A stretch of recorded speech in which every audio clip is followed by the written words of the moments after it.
reformasi ini bukan hanya terkait pergantian pimpinan di dalam tubuh Polri, tetapi terkait menyeluruh yang berkaitan dengan tubuh Polri dalam artian terkait pelayanan Polri. Mm-mm. Kalau mau dikatakan baik ya baik, Mm-mm. kalau mau dikatakan jelek ya jelek. Kita mau reformasi, yang jeleknya seperti apa? Pisau benar bermata dua. bermata dua jadi kayak Bisa bermanfaat, bisa enggak. bermanfaat. Tetapi dengan tidak menutup ruang publik, ada undang-undang keterbukaan informasi publik, tapi di sisi lain bad news is good news, tergantung political will. Satu keteladanan lebih bermakna daripada Iya, 1000 kata-kata benar sekali, gitu ya. benar Kira-kira. sekali.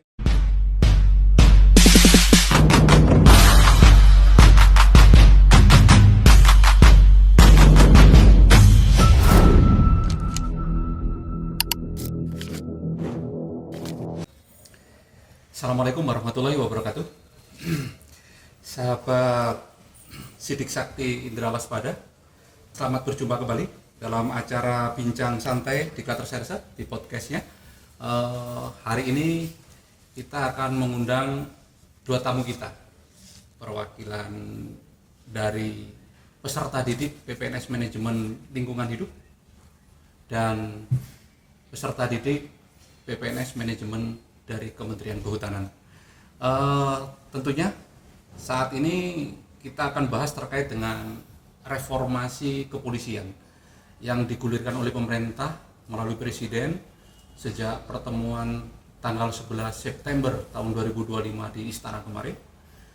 Saat ini lagi berproses terkait dengan role model, terkait dengan formasi, formula, seperti apa reformasi kepolisian yang akan terus dibuat dan terus kemudian dibentuk panitia dan sebagainya, mendengarkan semua dari saran masukan termasuk yang akan kita bahas hari ini di podcast hari ini. Nah, tentunya kita bermula terkait dengan latar belakang reformasi kepolisian ini diharapkan betul. Kita tahu sama-sama penyampaian pendapat yang dimulai tanggal 25 Agustus kemarin sampai tanggal 30 sampai terjadinya tragedi, kemudian itu sebagai pemantik dan sebagainya, sehingga terus kemudian bagaimana imbasnya sampai detik ini pun masih terlihat luka itu, bagaimana kerugian material itu dan sebagainya, yang kita masih bersyukur dan sebagainya itu sudah bisa dikendalikan sampai detik ini. Kita ingin mengembalikan kepercayaan publik kepada institusi Polri, dalam hal ini pemerintah juga dan sebagainya. Tentunya perbaikan melalui reformasi kepolisian ini diharapkan melalui beberapa narasumber, beberapa masyarakat, beberapa perwakilan termasuk kita yang hadir di sini mau sumbang saran terkait dengan bagaimana terkait dengan formasi reformasi kepolisian. Tentunya ini menjadi evaluasi yang menyeluruh di semua instansi kepolisian di pelosok seluruh negeri dan sebagainya, sehingga harapannya nanti setelah ada reformasi kepolisian, postur Polri yang diharapkan masyarakat benar-benar terwujud. Polri yang melindungi, mengayomi dan melayani masyarakat sesuai dengan tugas pokok dan fungsinya. Itu kira-kira saya kenalkan kepada sahabat Sidik Sakti Indra Waspada sekalian dalam bincang santai di Sersa di podcast ini. Tamu kita di hadapan saya ini, yang salah satunya adalah perwakilan dari peserta didik PPNS Manajemen Lingkungan Hidup. Beliau akan sebagai nanti setelah lulus dikukuhkan menjadi penyidik PPNS, begitu ya, akan bergandengan tangan untuk memerangi kejahatan di bidang lingkungan hidup, Undang-Undang 32 tahun 2009 misalnya seperti itu, ditambah dengan Undang-Undang Omnibus Law dan sebagainya yang sebentar lagi juga akan berlaku, begitu. Namanya adalah Pak Norman Apriansyah. Selamat datang Pak Norman, terima kasih sudah hadir di sini, menyempatkan di sela-sela kesibukannya tugas belajar untuk memberikan sumbang saran terkait dengan reformasi kepolisian. Ya, dari Banyuasin beliau, Sumsel, gitu ya Pak ya? Betul sekali ya. Pak, dari Sumsel. Iya. Kemudian yang di sebelah kanan saya ini dari peserta didik PPNS Manajemen Kehutanan.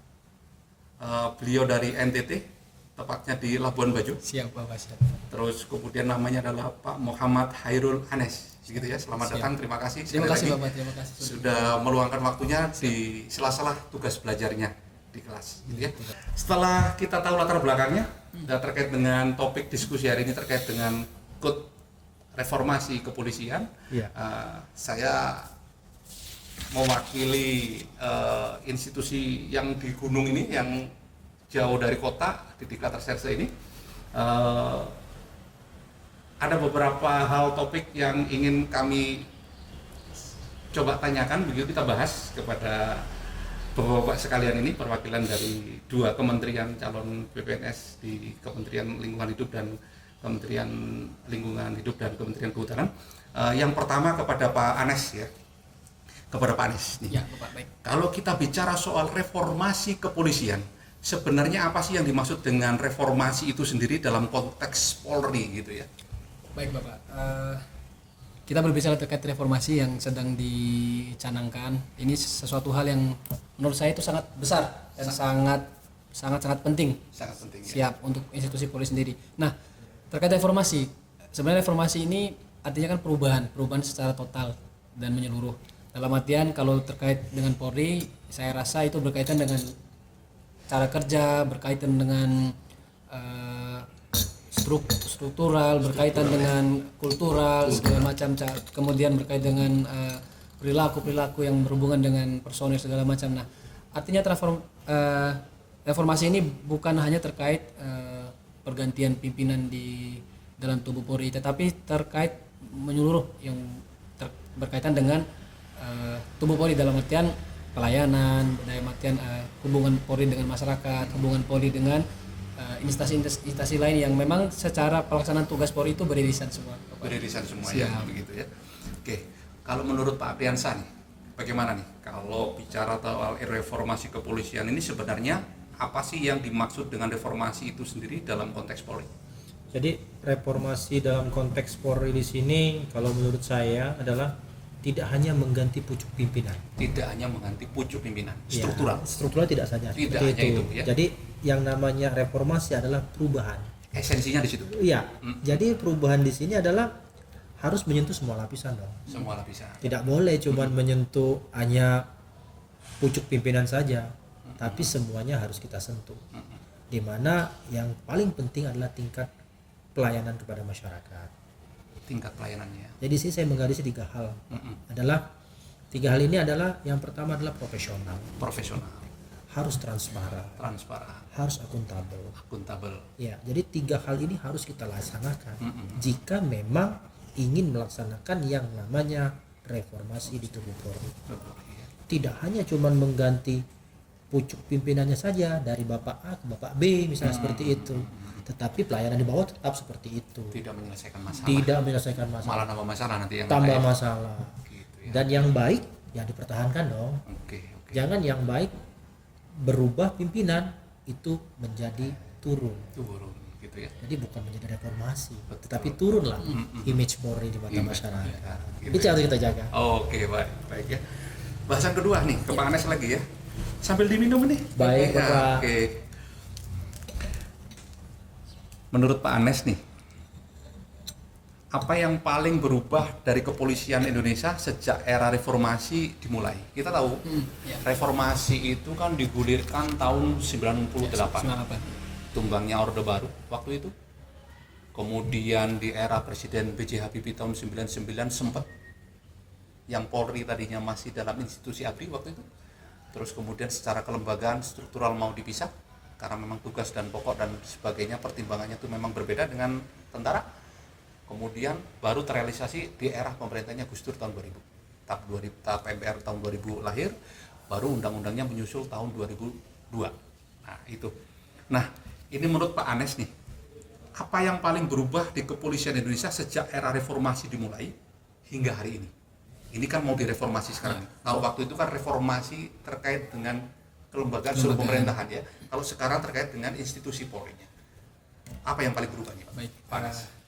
Memang dan Bapak, perubahan institusi Polri ini terasa sekali ketika berpisah dari ABRI, artinya berpisah dari militer membentuk instansi sendiri Polri. Nah, yang kami perhatikan di wilayah, karena kami kebetulan penugasan di wilayah bersama dengan teman Polri yang di wilayah juga bekerja sama, yang kami perhatikan itu adalah perubahan itu yang paling mendasar dan paling signifikan dirasakan oleh masyarakat itu pada pelayanan publik, Bapak. pada pelayanan publik itu yang pertama. Dalam hal ini Polri memang sejak berpisah dan sejak selama perkembangan zaman sejak tahun 2000-an hingga 2025 memberikan pelayanan berbasis digital.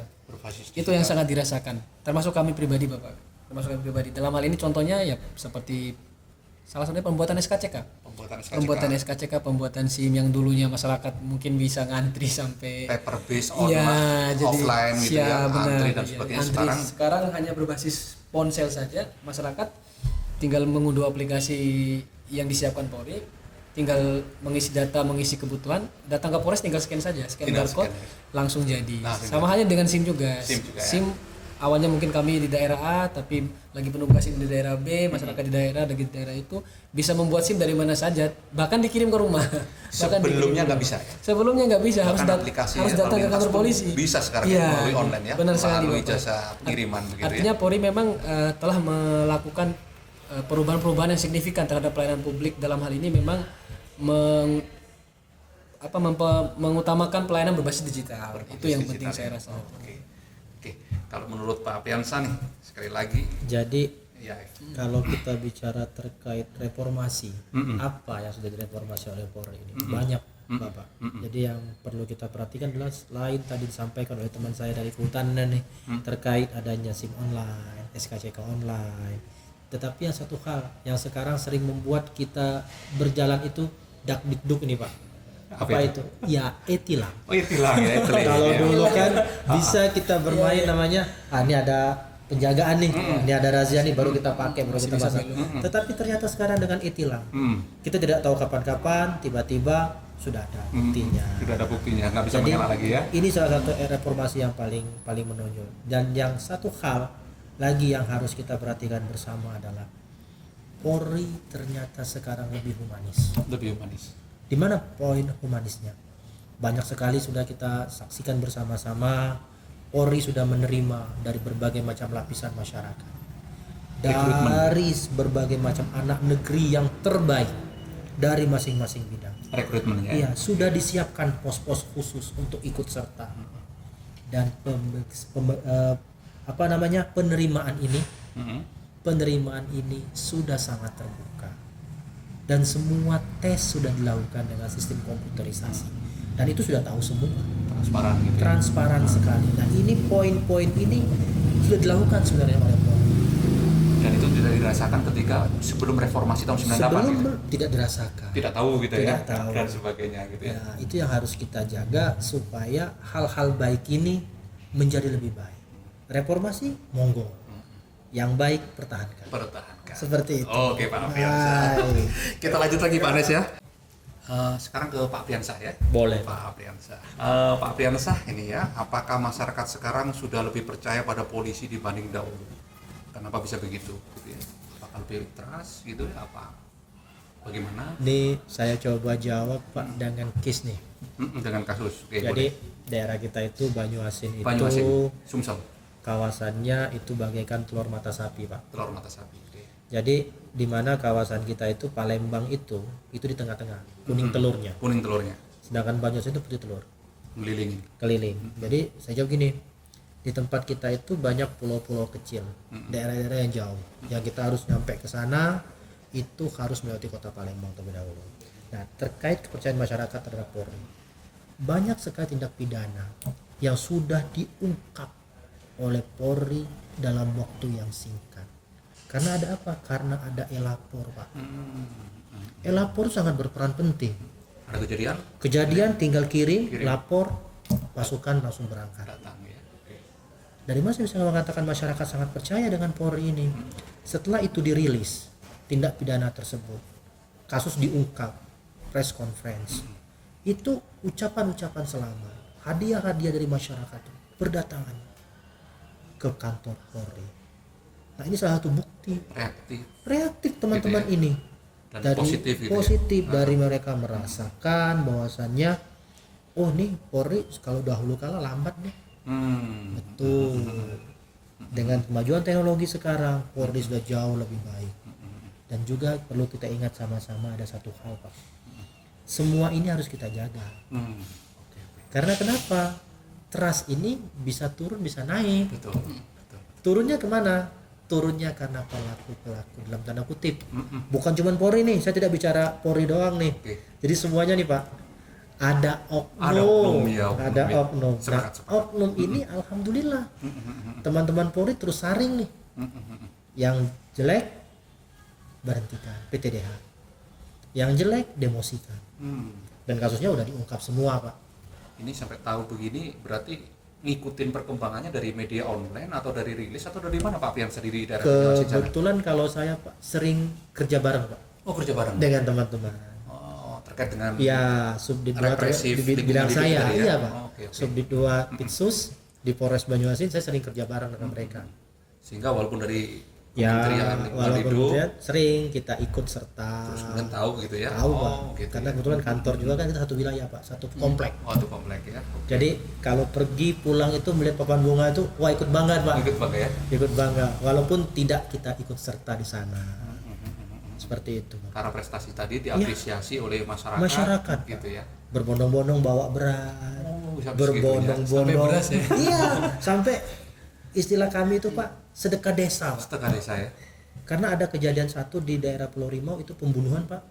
Pulau Rimau. Terkait salah satu pengusaha lah di tempat kami itu dibunuh tidak sampai 24 jam terungkap itu sama. Iya, terungkap oleh teman-teman Polri ini. Nah, terungkap ini tadi warga masyarakat ini berbondong-bondong nih. Malah kalau mau dipikir Pak dari Polres ke Pulau Rimau itu Pak jauh Pak. Jauh. Belum lagi lewat lautnya, lewat sungainya. Tapi teman-teman bisa ungkap di bawah 24 jam. Nah, ini dari mana? Dari kecanggihan teknologi. Dari sikapnya teman-teman Polri. Berarti apa? Quick-quicknya tadi iya, reformasinya jalan Pak. Bukan tidak jalan. Jadi dengan itu. Dulu ada bedanya ya? Jauh beda Pak. Oke. Itu pengalaman tempat saya tuh. Oke, Banyuasin ya. Coba siap. Sekarang ke Baik.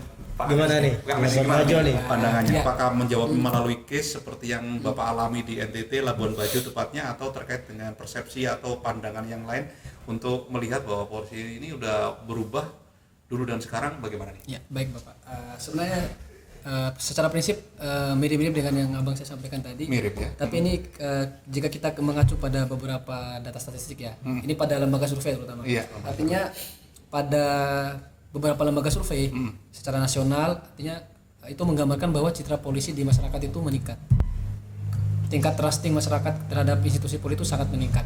Namun memang kita tidak bisa pungkiri masih banyak lapisan masyarakat yang memang masih memiliki tingkat kepercayaan yang rendah terhadap institusi polri. Nah, balik lagi seperti yang Abang saya sampaikan tadi, ya apa yang menyebabkan ya salah satunya ya karena adanya kasus-kasus yang memang viral di masyarakat, di sosial media dilakukan oleh oknum. Tetapi kembali lagi kita telah melihat terkait kasus yang viral, terkait pelanggaran-pelanggaran dilakukan oleh oknum-oknum di institusi itu. Nah, Polri juga mengambil langkah yang sangat tegas. Ya contohnya ya mungkin tadi ya patsus, terus penurunan pangkat, penundaan sekolah, bahkan sampai PTDH ya Bang. Ya, betul. Itu saya rasa sangat tindakan yang sangat bagus dan cepat diambil oleh pimpinan di tingkat Polri. Karena apa ya, memang ketika ada pelanggaran ya harus ada punishment, dan ketika ada prestasi yang dilakukan anggota ya memang harus ada reward, jadi seimbang. Nah, kalau kami di wilayah Bapak kebetulan di daerah saya kan di tempat penugasan saya di Labuan Bajo itu memang daerah wisata. Artinya daerah wisata yang tingkat kunjungan wisatawan secara internasional itu sangat tinggi, high season sekali. Nah, kehadiran teman-teman Polri di sana itu sangat membantu dalam artian memberikan rasa nyaman. Dan Polri pun telah menempatkan kantornya di titik-titik yang strategis, artinya di daerah keluar masuk wisata dan sebagainya. Nah, itu juga yang kami rasakan. Nah, kebetulan kami juga kan PPNS Kehutanan dan sering melakukan penyidikan karena memang sangat butuh dan perlu bantuan dan dukungan dari Korwas, dalam ini teman-teman Polres di wilayah juga. Kebetulan kami di Labuan Bajo. Nah, itu sangat membantu dalam hal penegakan hukum tindak pidana khusus terutama di Kehutanan, Bapak. Di Kehutanan. Iya, artinya itu membantu juga masyarakat memberikan trusting itu antara kerjasama lintas lembaga yang dilakukan di wilayah. Jadi artinya ada yang peningkatan kepercayaan daripada dulu benar, begitu benar ya. sekali Bapak. Itu yang terlihat di wilayah. Oke. Sekarang ke Pak Anies lagi ya, kalau gitu ya. Apa peran media sosial dalam membentuk citra Polri hari ini? Lebih banyak membantu atau malah menambah tantangan ini? Oke. Ya. sosial media. Ya. Sosial media. Baik, ya memang sosial media ini bisa 50-50 sebenarnya. Iya, Pisau benar. bermata dua. Jadi kayak bisa bermanfaat, bisa enggak? bisa tidak. Pandangan Pak Anes gimana? Benar sekali karena kita bisa melihat sosial media ini bisa memberikan cerita yang positif terhadap institusi Polri. Artinya kegiatan-kegiatan positif, kegiatan-kegiatan pelayanan publik, kegiatan-kegiatan pengamanan ataupun penegakan hukum yang dilakukan Polri itu terdokumentasi dengan baik dan tersampaikan ke masyarakat melalui media sosial. Nah, kembali lagi ke yang tadi, media sosial juga bisa membuat citra sebuah institusi itu buruk di mata masyarakat. Artinya ketika tadi kayak ada pelanggaran-pelanggaran yang dilakukan oknum atau ada masalah-masalah dari 1-2 oknum tapi viral, karena kita tahu sendiri Bapak, sosial media itu begitu menit ini satu berita naik, itu semua akun di sosial media lain akan menggoreng itu dengan sangat bagus. Nah, itu yang perlu kita lihat, bisa jadi baik bisa jadi itu membuat citra institusi itu tidak bagus juga karena tadi tidak ada filter terhadap berita yang beredar. Terhadap citra Polri khususnya bagaimana nih? Ya, yang saya lihat sebenarnya kalau untuk citra Polri terkait dengan media sosial. Ya, terkait media sosial sampai saat ini sangat bagus, cukup bagus karena kenapa? Polri sendiri baik dari tingkat Mabes sampai tingkat kewilayahan itu punya akun sosial media masing-masing. Betul. Dalam artian memang keterbukaan informasi publik terkait kasus-kasus yang sudah ditangani, terkait kegiatan-kegiatan yang dilakukan polisi dari tingkat Mabes sampai tingkat Polsek saja itu terdokumentasi di akun sosial media masing-masing satuan. Nah, ini yang saya rasa cukup membantu masyarakat untuk mengetahui dan melihat sendiri bagaimana Polri itu bekerja sebenarnya. Gitu ya. Oke, ke Pak Priyansani. Tapi sebelumnya coba saya sedikit tambahkan terkait dengan peran media sosial ini dalam membentuk citra Polri hari ini. Baik. Lebih membantu atau menambah tantangan. Di dalam dunia ruang digital, dunia maya dan sebagainya, ini media sosial termasuk media apapun dan sebagainya ini kan dalam quote itu kan bad news is good news gitu ya. Ya, Nah, dalam bisa. masyarakat kan begitu ya. Tetapi dengan tidak menutup ruang publik, ada undang-undang keterbukaan informasi publik, tapi di sisi lain bad news is good news, tergantung political will terhadap masing-masing orang dan sebagainya ini. Nah, ini gimana nih menurut Pak, pandangan Pak Priyansani? Jadi gini Pak, kalau terkait yang namanya media sosial, secara tidak langsung tadi sudah disampaikan oleh rekan saya dari Labuan Bajo, ini bisa menjadi pisau bermata dua, 50-50. Tetapi kita harus yakin dong, media sosial ini menjadi sarana promosi terbaik untuk Polri meningkatkan. Nah, tinggal di sini bagaimana teman-teman Polri dalam hal ini di bidang cybernya untuk lebih menjaga, untuk lebih memprotek, sehingga berita-berita yang tersebar yang seperti Bapak bilang tadi, bad news is good news, itu sebaliknya. Nah, ini teman-teman dari cybernya harus bisa untuk menjawab tantangan ini, Gitu ya. karena ya Polri ada Polri cyber dong, Betul. nggak mungkin dong nggak punya cybernya. Nah, ini semua bisa kita lakukan dengan langkah baik. Seperti kemarin Pak, kejadian ketika unjuk rasa kemarin. Unjuk rasa. Meninggalnya Afan. Banyak hal yang mengatakan Polri salah. Tapi dalam kacamata kami awam, kami coba melihat dari berbagai sudut pandang.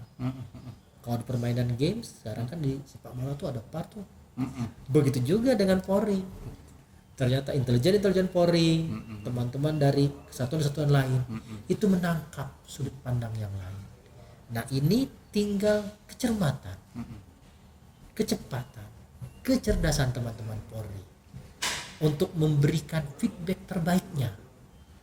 Sebelum bad news ini menjadi good news, teman-teman harus punya filter dong. Manajemen media. Iya, nggak mungkin didiamkan saja. Nah, kita harus melihat ini Pak. Jadi kita harus percaya yang namanya media sosial itu pasti bisa menaikkan rating. Bagaimana caranya? Dengan jalan kita harus siap memprotek. Kalau saya lebih cenderung seperti itu. Dan juga Polri sudah memberikan banyak bukti bahwasanya Polri ini baik sekarang. Di PTDH petugasnya, ketika ada aparatnya yang memang melakukan tindak pidana jelek, kesalahan, maka tidak segan-segan Polri akan mengakukan uji publik. Polri akan membuka sidang terbuka Reward and punishment. Reward and punishment-nya Di jalan. samping berita-berita Ya. bagusnya MBG, terus kemudian terkait dengan ketahanan Betul, pangan, ya. tidak hanya kriminal aja dan sebagainya, Iya. tapi di sisi lain juga terkait dengan punishment-nya juga Ya, ditampilkan. yang saya gitu ya. sampaikan tadi, Polri ini sekarang tidak cuma sebagai dalam tanda kutip aparat penjaga keamanan, tapi Polri sudah bertransformasi ke berbagai macam bidang. Oke. Polri hadir untuk ketahanan pangan, sudah bilang tadi dengan program tanam jagungnya. Polri hadir dengan dapur-dapur MBG-nya. Polri juga hadir untuk merekrut anak-anak terbaik dari bangsa ini. Dan juga Polri siap tidak melupakan tugas pokok, Oke. mengungkap, melakukan tindakan hukum kepada para pelaku kejahatan. Seperti itu, Bapak. Oke, para pemirsa ya. Kalau bicara soal pelayanan publik, Menurut Anda ini bagaimana sih pelayanan polisi sekarang dibanding beberapa tahun yang lalu ya? Pak Piansa dulu boleh? Oh, saya bilangnya ke teman dulu. Makanya diam. Jadi gini, terkait pelayanan Polri. Mm-mm. Kalau mau dikatakan baik ya baik, Mm-mm. kalau mau dikatakan jelek ya jelek. Kita mau reformasi, yang jeleknya seperti apa? Kalau yang jeleknya banyak juga, Pak. Silakan. Satu hal adalah masih adanya aparat yang melakukan tindak pidana pungli, Pungli. atau juga teman-teman yang bertugas di lapangan terutama datang seolah-olah kami warga masyarakat ini adalah tersangka utama. Datang tanpa pakai surat perintah, tidak menunjukkan surat perintah. Nah, ini kita mau berlindung kemana nih? Itu kalau yang jeleknya. Jadi seharusnya ini balance nih. Teman-teman yang baik banyak, pengungkapan kasus yang baik banyak, tetapi terkadang jadi masalah. Kita sudah baik, ternyata oleh karena oknum-oknum tertentu kita menjadi rusak ini. Jadi yang Pak Piansa pernah temui sekarang masih ada itu ya? Ada ya? Ada. Jadi, Dan ya.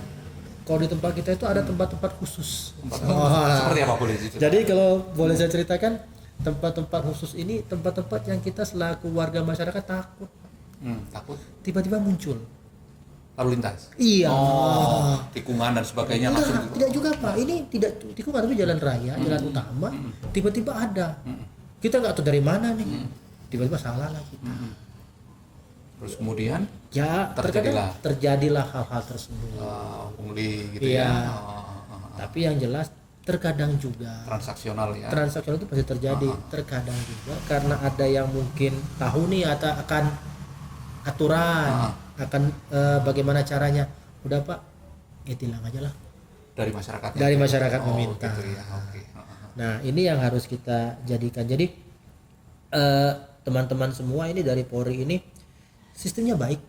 Kenapa saya bilangkan baik tadi, Pak? Lalu lintas contohnya. Kita ada e-tilang. Kita ada etle. Udah baik. Teman-teman Polri udah melaksanakan itu semua. Baik, Pak. Tapi masih dalam tanda kutip tadi. Masih ada oknum. Nah, oknum ini bisa melakukan hal tersebut karena apa? Karena kesiapan bahan-bahan lapangan. Contoh, etle tiba-tiba rusak. Dan benar-benar tahu nih, ini rusak nih etlenya nih. Bisa main nih. Nah, jadi sarpras ini juga kita harus jaga. Tapi itu juga bukan kesalahan dari Polri sendiri, Pak. Harus digarisbawahi. Kenapa? Karena masih banyak masyarakat yang iseng. Jelas ini etle, aku putusin dong kabelnya satu. Nah, itu. Atau sengaja tabrakin deh. Nah, jadi ini menjadi tanggung jawab kita bersama. Tidak serta-merta Polri bersalah, tetapi ini juga ada peran. Tapi oknum tapi jelas ada. Jelas Ada itu, ya. Pak. Itu harus kita sama-sama bersihkan Bahan untuk reformasi. untuk kepolisian. kebaikan Polri ke depannya. Iya. Pak Anes barangkali. Ya, Bapak, baik. Memang secara pelayanan ya kita lihat Polri ini sudah cukup bagus ya, sangat bagus ya, dalam artian berkaitan dengan digitalisasi pelayanan tadi seperti yang saya sebutkan tadi, menyiapkan aplikasi-aplikasi pelayanan yang memang secara langsung dibutuhkan masyarakat. Kemudian terkait menetapkan dan menempatkan zona integritas pada semua satuan kerja. Nah, ini yang sangat penting nih saya rasa, karena ketika zona integritas ini sudah ditetapkan dan ditegakkan, saya rasa itu bisa meminimalisir adanya pelanggaran-pelanggaran dilakukan oleh anggota. Tapi balik lagi kayak tadi, pelayanan ini juga masyarakat masih belum cukup trusting sebagian masyarakat, karena tadi adanya tindakan-tindakan tidak bertanggung jawab dari oknum, pungli segala macam. Kalau saya pribadi mungkin tidak pernah mengalami bagian Dari itu ya. Oh, tapi gitu ya. kita melihat kaitan di sosial media, dampak negatif sosial media, ada anggota yang pungli dan direkam, kemudian Berarti pertanyaan netizen sebelumnya diupload, gitu ya? iya netizen ngupload dan itu beredar di Instagram maupun di Twitter. Nah itu juga yang ketika Polri sudah berusaha untuk mengembalikan trusting masyarakat, memperbaiki. Nah ketika ada muncul satu problem kecil dari oknum, hanya beredar, hanya masyarakat trusting masyarakat jatuh lagi. Nah itu lagi yang menjadi kendala ke depannya ini. Oke, lanjut sekarang Pak Anes ya. Ya, Pak. Banyak anak muda sekarang yang kritis terhadap aparat. Itu menurut Anda hal yang positif atau justru tantangan? Iya. Anak muda, Gen Z dan sebagainya. Kebetulan saya mungkin dibilang Gen Z, masuk Gen Z, Masuk dibilang- Gen Z. Milenial. milenial. Kira tengah-tengah. Tengah-tengah. Pak. Wah, mantap deh. Jadi kebetulan memang kecintaan anak muda terhadap negara maupun institusi Polri ini bisa digambarkan dengan disampaikan melalui itu tadi, kritik. Banyak cara sebenarnya. Ada yang mengkritik mungkin dengan influencer mengkritik melalui sosial media dengan followers yang banyak, dan itu kan akan mempengaruhi banyak orang juga, entah positif entah negatif. Kemudian ada yang memang mengkritik dengan caranya, misalkan aktivis lah biasanya bapak kan, aktivis mahasiswa yang memang punya cara menyampaikan kritik yang berbeda, mungkin dengan demonstrasi segala macam gitu. Nah artinya anak-anak muda sekarang termasuk kami itu punya rasa cinta yang tinggi sebenarnya terhadap negara dan lembaga institusi Polri. Ya, caranya membantu memberikan perbaikan dengan memberikan kritik. Tapi memang banyak juga yang memberikan kritik dengan tadi tidak memperhatikan kaidah aturan, ya kayak tadi ketika mungkin demo tapi ada perusakan fasilitas publik yang sebenarnya juga kita sendiri juga butuhkan. Tapi kembali lagi tadi mungkin di Polri juga perlu memperhatikan dalam hal penanganan kritik tadi, ketika penyampaian kritik ataupun demonstrasi, ya mungkin kita bisa berkaca kepada kejadian kemarin yang heboh ketika ada kejadian penanganan demonstran. Nah, mungkin ini bisa dievaluasi mungkin Bapak terkait kepada rekan-rekan anggota yang melakukan penanganan, pengendalian massa. Nah, ini yang perlu kita perbaiki mungkin ke depannya di Polri. Iya, Pak Prian siapa pandang positif Jadi, atau ada tantangan ini? Anak-anak muda ini yang sangat kritis terhadap Polri ini sangat positif, Pak. Kenapa saya bilang gitu? Karena kita tidak boleh, Pak, melupakan perkembangan zaman. Anak-anak muda ini kan, kalau dahulu kala kita masih ingat nih, kita mau berkirim surat saja susahnya minta ampun nih, minta kiriman uang kepada orang tua ketika kita di kota. Nah dengan sekarang, dengan satu buah handphone kita bisa lebih cepat. Nah ini teman-teman Polri yang, mohon maaf saya katakan generasi saya lah, generasi milenial, itu jauh harus banyak belajar dengan teman-teman Gen Z. Satu contoh tadi disampaikan oleh teman saya dari Labuan Bajo terkait adalah penanganan demo. Demo tadi kan kita masih menghadapi dengan cara-cara konvensional. Nah, saya mengatakannya dengan cara tameng kita hadapin. Nah, bagaimana caranya kita bisa memanfaatkan anak-anak muda ini? Sebenarnya mereka itu kritis itu karena mereka cinta. Mereka ingin mencoba masuk. Mereka ingin tahu. Nah, dengan jalan mereka masuk ke institusi Polri sendiri, kita anggap ini menjadi hal yang positif.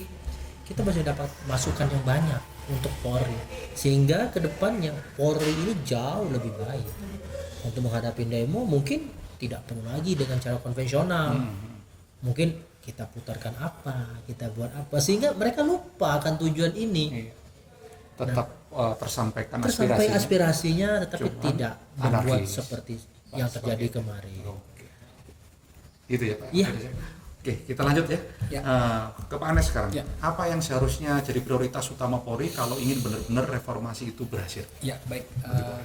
Saya rasa yang paling penting ini terkait meritokrasi Bapak. Meritokrasi. Iya. Sesuai dengan kompetensinya. Iya, kompetensi. Jadi Profesional. dimulai dari perekrutan. Perekrutan. Kita melihat sendiri, mungkin mohon maaf, mungkin kita tidak bisa kita pungkiri di lapangan, di wilayah masih banyak berita-berita yang beredar, adanya masyarakat yang melapor karena ditipu oknum, karena dijanjikan bisa lulus polisi segala macam. Rekrutmen Polri Iya, ya? di rekrutmennya. Saya rasa itu yang paling penting, meritokrasi dari sejak penerimaan ini. Karena kita lihat tingkat kemauan anak muda, generasi-generasi yang baru tamat SMA untuk masuk ke institusi Polri itu sangat tinggi. Misal dari kuota 10.000 saja nasional, misal itu pendaftarnya bahkan bisa 10 kali atau 20 kali lipat. Artinya memang institusi Polri ini Animonya terhadap luar biasa. generasi Gen Z, terhadap generasi muda itu sangat tingkat apa ya, keinginan mereka animo untuk bergabung itu sangat tinggi. Cuma memang tadi kita perlu melakukan evaluasi dan melakukan pengawasan yang sangat ketat di internal Polri terkait perekrutan tadi, karena memang ada mungkin yang memanfaatkan situasi, menjanjikan bisa memberikan kelulusan, padahal secara kompetensi yang mendaftar ini sudah sangat cukup kompeten untuk lulus. Tapi lulus. Iya, ini yang menjadi salah satu masalah juga. Meritokrasi. Pak Apriansyah pandangannya. Jadi kalau terkait apa yang harus paling utama untuk Prioritas reformasi kalau ini memang adalah, benar-benar reformasi ini berhasil yang jelas kita harus melakukan perbaikan dari dalam dan dari luar. dari dalam. Dari luar. Iya. Poinnya apa? Poin dari dalam dan dari luar ini harus kita perhatikan bersama adalah bagaimana cara kita, seperti tadi disampaikan oleh teman saya dari Labuan Bajo, penerimaan, rekrutmen. Dari luar adalah bagaimana Polri bisa memanfaatkan berbagai macam stakeholder di luar sebagai mata-mata Polri dalam tanda kutip. Mitra lah untuk menjadi Polri ini semakin lebih baik. Karena kenapa? Kalau itu cuma sebagai apa ya istilahnya, cuma sebagai reformasi slogan saja, itu tidak ada gunanya. Sempat ada tagline lapor polisi percuma. Iya, gitu ya. itu muncul. Muncul ya sosial media. Jadi terus kemudian bergulir betul. gitu ya.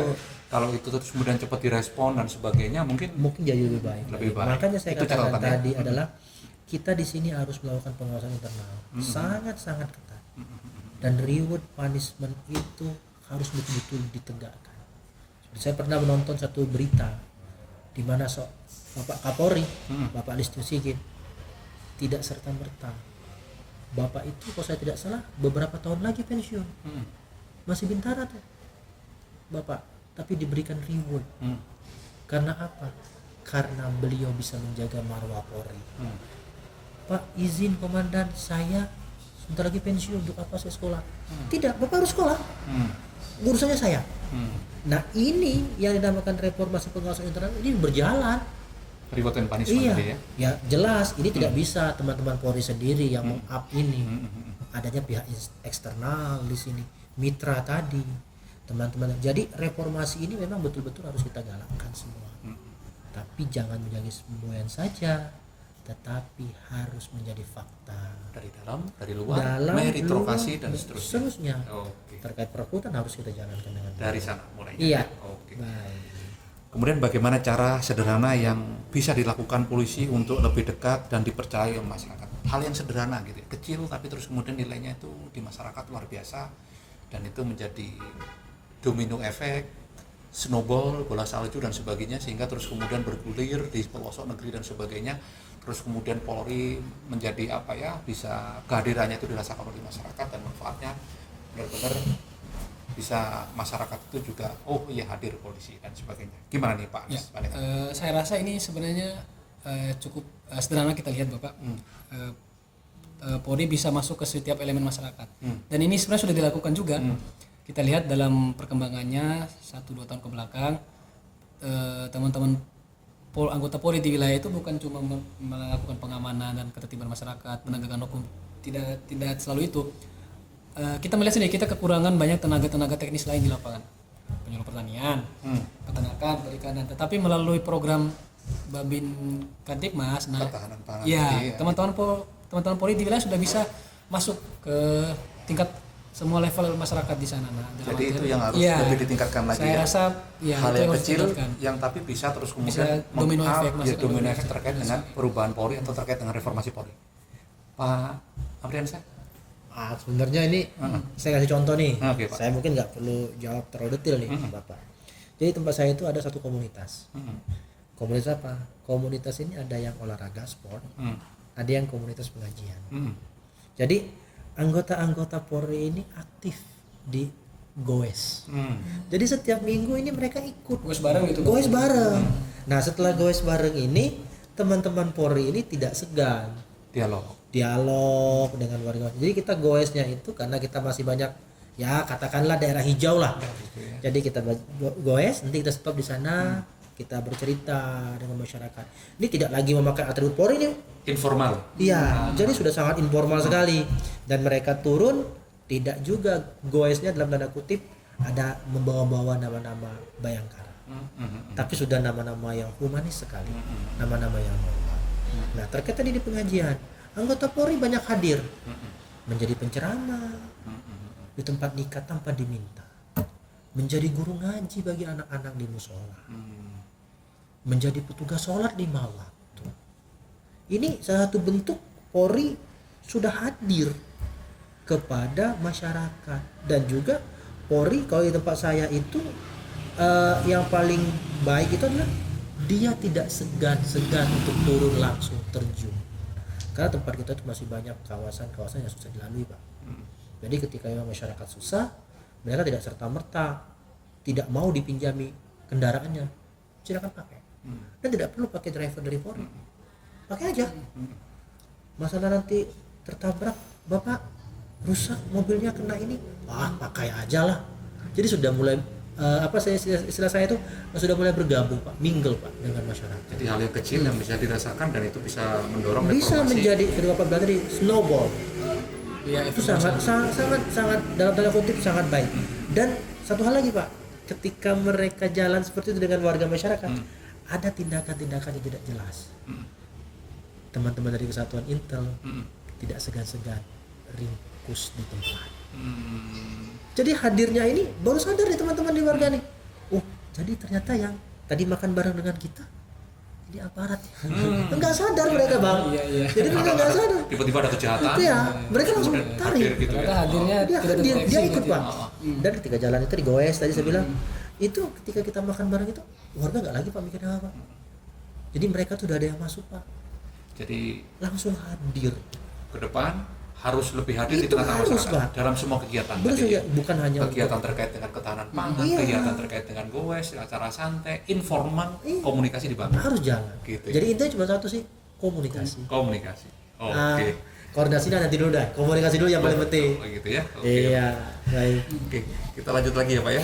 Nah ini bagaimana cara kalau Anda jadi pimpinan, Anda ini kan calon manajer penyidikan di bidang lingkungan hidup dan kehutanan gitu ya, atasan PPNS gitu ya.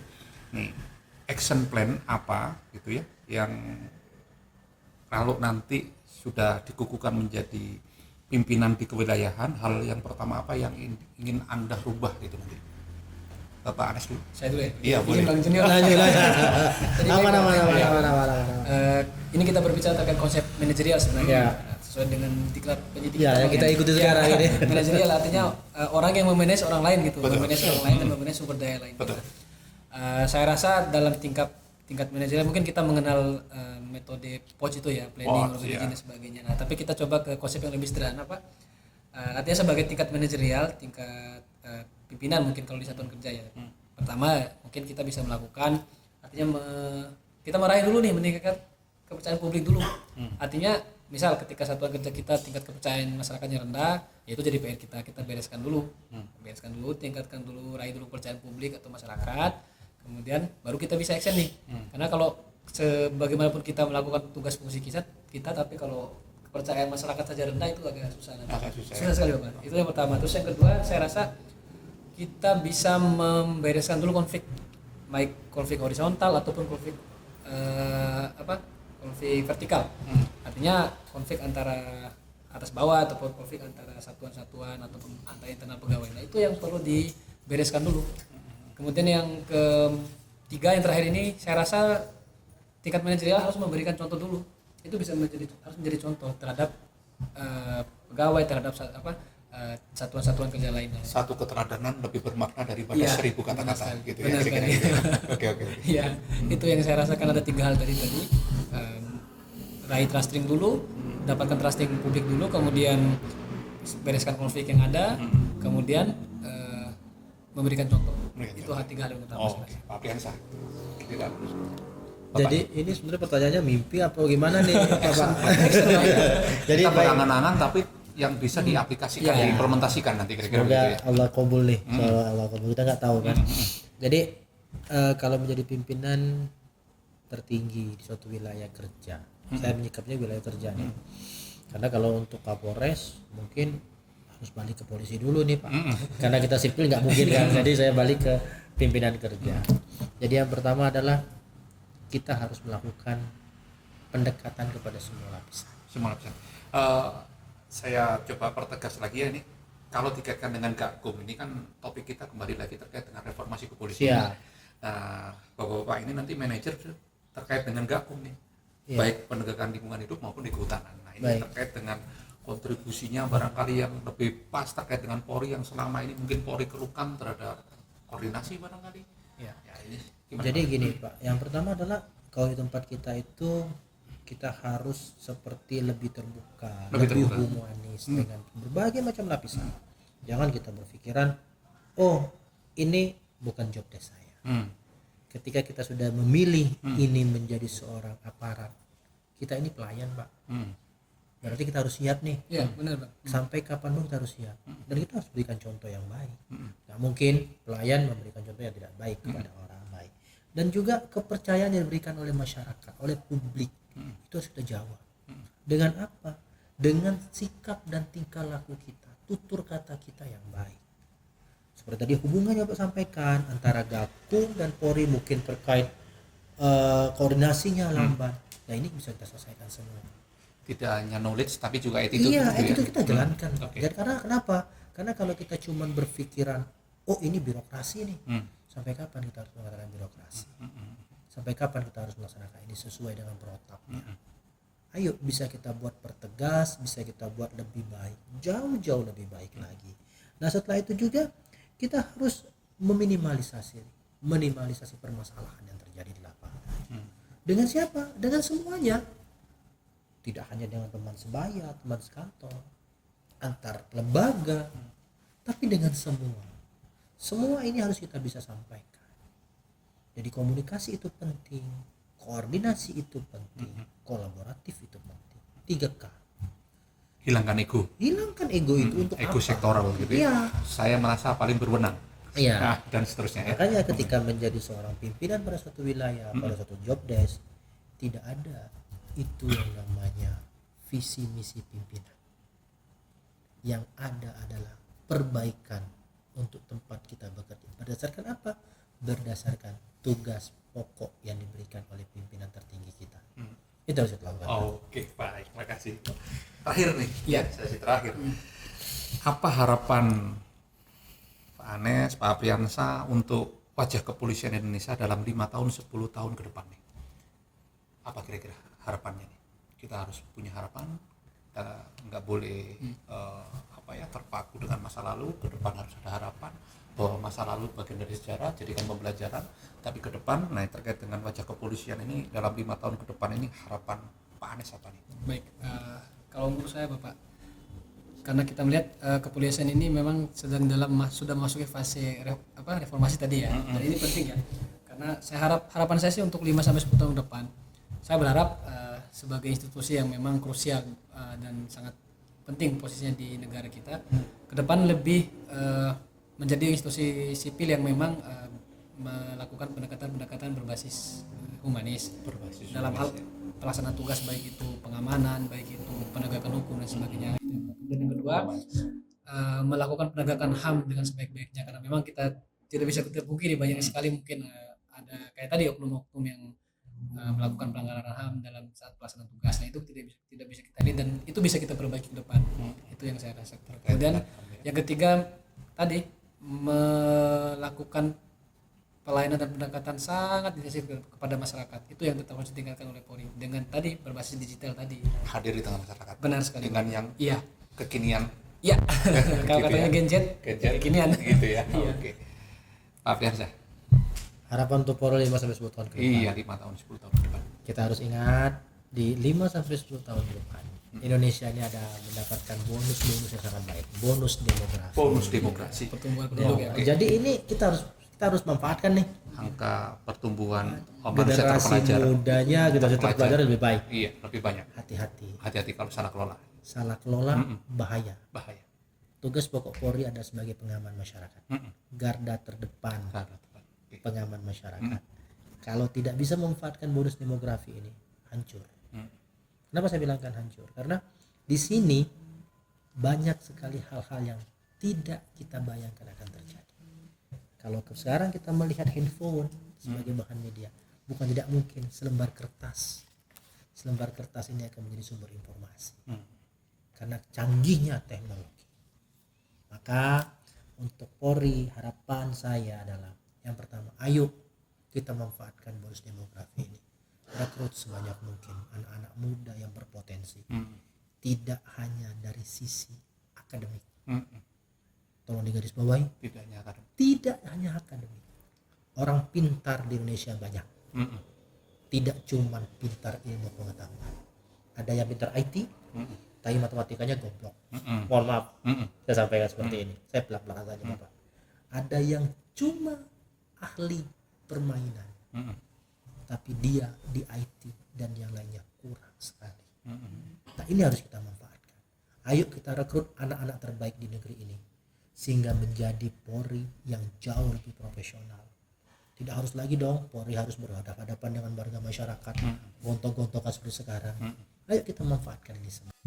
Dengan apa? Dengan bonus demografi kita, sehingga kita bisa menjadi jauh lebih baik lagi dengan banyaknya anak-anak berusia baik, kaum terpelajar yang berusia sangat baik. Jadi itu menjadi based on-nya Polri.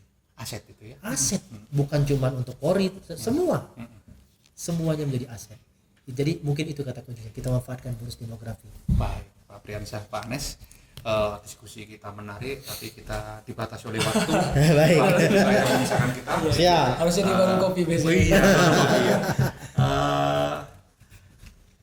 Jadi inti dari podcast ini adalah bagaimana sumbangsi terkait dengan pemikiran reformasi kepolisian yang digulirkan saat ini.